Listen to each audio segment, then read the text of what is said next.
Yo, yo, yo, what's going on? What's going on? It's Terrell, Hall of Fame, D-Line, TBKC, and all that sweet, beautiful, wonderful shit. Beautiful people, beautiful people. All right, y'all asked me about the rear end. Let's get at it. Why do I stay on the rear end so much? First of all, I like big butts that cannot lie. Anyway, and this is it. The rear end, and in particular, we talked about the high rear end. There's a lot of issues with it, and it's a lot of possible issues, let's put it that way. But what I've noticed from the American Bully with the high rear especially is that generally, I would say 90% of the time, it comes with a stiff stifle. The leg doesn't move freely like it's supposed to.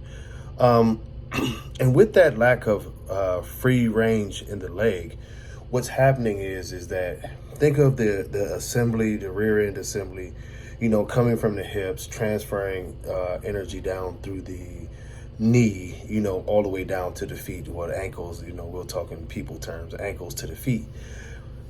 Energy needs to be transferred properly anytime we're moving. Think about yourself.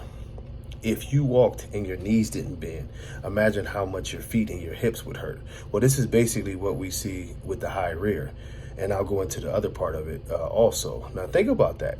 Try to walk. Really all you have to do is walk about 100 feet and keep your legs, keep your knees totally locked stiff. You can't move your knees, and watch where you start to feel it at. You feel it in, of course, in the hips, and you'll feel it some in the feet, but you'll definitely feel it in the hips because that's the pressure point of where a lot of the energy is being transferred to.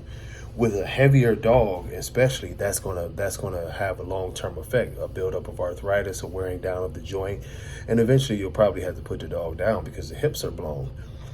This is generally, I've seen a few dogs that have high rears that actually do have pretty good flowing movement through the rear, but it's not these dogs. Most of the dogs we're seeing now just don't have that. Now, the second part of this, and I'm making this sort of simple, the second part of this is the higher rear actually is putting an adverse amount of pressure on the spine.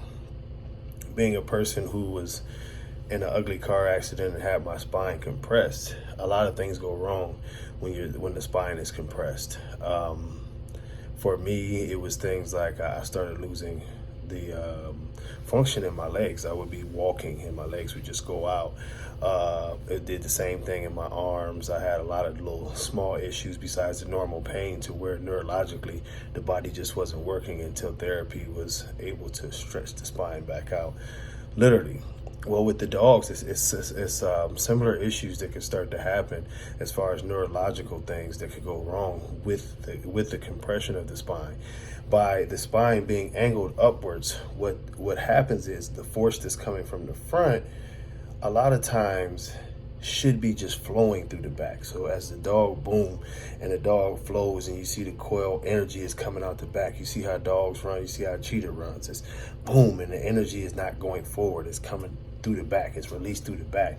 Well, what's sort of happening, and these dogs don't run that damn fast, but what's sort of happening is with the rear being angled up this way and the force coming from the front, it's sort of like a dead end when it should be more like this, free flowing. And I'm trying to make it as simple as possible.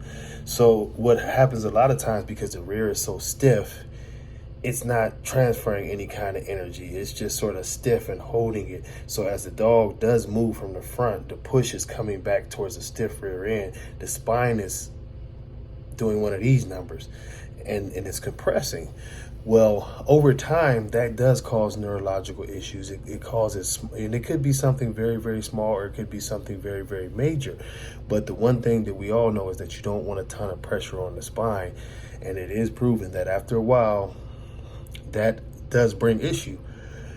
And the issues, I could tell you, we could go here for days. It could be things internally that start to go bad. Remember, your spine is basically, your message transfer cord from your brain to your body. So any damage there could cause a multitude of anything. Sometimes we are seeing dogs that seem to have bad balance or bad coordination. That could be part of that issue. That could be many other issues too. But the body will break down with the spine. This is why you don't want it that way. This is why you want a more level top line, or even a top line that slopes down to the rear. And it's basically just simply transfer of power, transfer of energy, let's say that's going to the places that it's supposed to go to. It goes to the feet. It goes through the hips, down the legs, to the feet, helping propel the dog forward. Not more of a stiff, hard, right on the spine type of thing. And this is why I stay on the high rear. I'm speaking in the most layman terms ever. There are great videos and different things that explain the function and the transfer of power throughout a dog if you look hard enough for them.